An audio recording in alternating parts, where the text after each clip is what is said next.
Let's go home day. If you watch the first video, you could see the crazy amount of stuff that was wrong with the back, with the fuel tank, with the geometry of the wheels. If we look right here, you can see this gap. If you look in the old video, it was almost closed. And right now, I'm gonna hold it right here and then pause it and go to the other side. So we're square. The last video I had a bar right here that you could actually see by the angles of the bar on each side, how off it was. Let's look at this is the old stuff, which you could see in the video. We had taken everything out. So you have the old fuel pump that was mounted on the side, and then once we took it off, look at that, just leaking all in there. And then the old trunk well, the old battery tray. These are all the old parts, some of the old frame. We added trailing arms to it to give it support when you're leaning on it. Let's go around the other side and see so you can see that we're even on the wheels. We had the exhaust leak, we fixed that. We had the headlights. Let's see. So we had the headlights that were an issue. Fixed the ground wires on that. Let's see. Oh, the fuel fill. Now we fill it like a normal vehicle from the outside. Let's open up the back. This is my favorite part. Let me turn the light on here.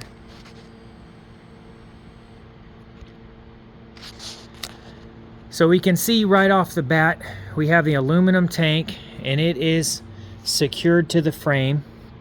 These are all panels that are made around this, and we'll raise up the car and see. This is a bracket. Before, this hood was actually mounted to the fiberglass of the trunk, and these are all new panels. All this is new. This is cut out, and then we put panels in the back to dress up the trunk. We have an in-tank FI Tech high pressure fuel pump in case we ever want to run fuel injection. It's very capable of it. New sending unit, that's working great. Fuel pressure regulator with the fuel gauge on the carburetor. We'll go over that. All new cables, new grounds, new battery box. The battery box is bolted down and secure. The fuel filler in there. And then all of the panels that go around, you can see all these panels that go around and underneath. What else? I'm thinking and looking at the same time. Pretty exciting. Like, all this is tight. All right, let's get here and raise this guy up.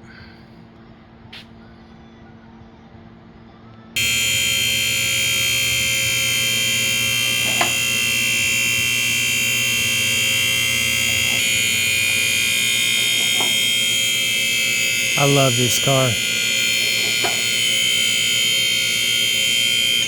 All right, let's get over there. So we can start back here and just see right off the bat. We have trailing arms. All of this is all welded in here. This is all new. This frame around the fuel tank, the fuel cradle, I'll call it. This is all new. These tabs were existing, even though this is not touching it. There are pads on there, kind of a perch holder, and then the tank is bolted up on the top. Let's see. Remember, we had the whole back axle was crooked, so these are actually cut short and shrunk down like 60s model Jaguar rear suspension. New bushings. Remember, we didn't have the bushings if you look at the old video. We had one good hub assembly on this side, and then the other side was all busted up and welded, so we replaced that. So this is actually a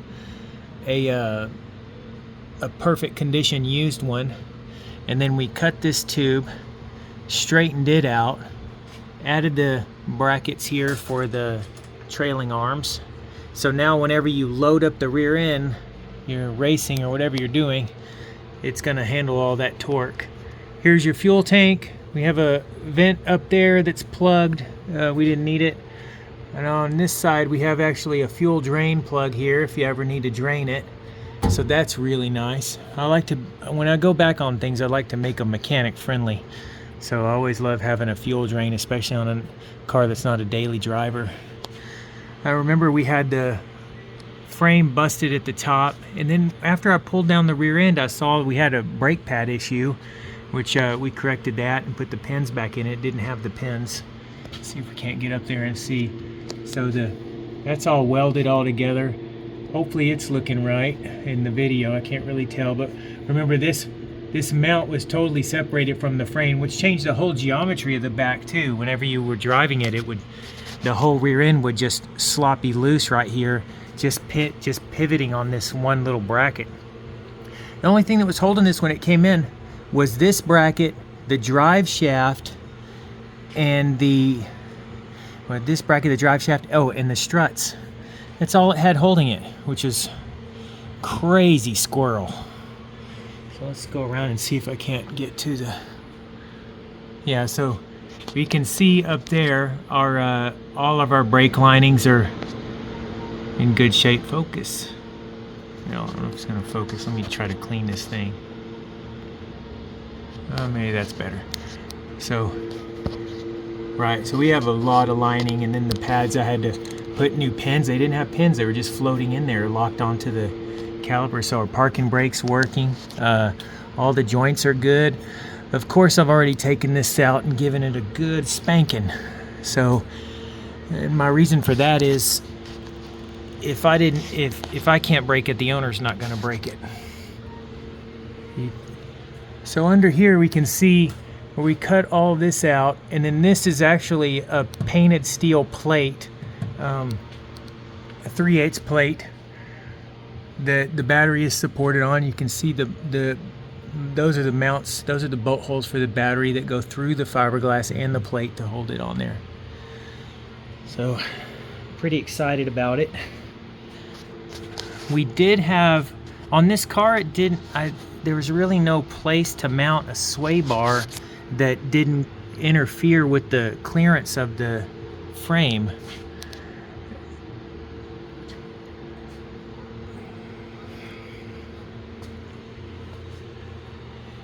And as tight as all of this is down here, and I've ran it through, there's really no movement. It's very exciting. Love this car. It is just one of the craziest cars I've ever driven as far as power to weight ratio. All right, let's send it home.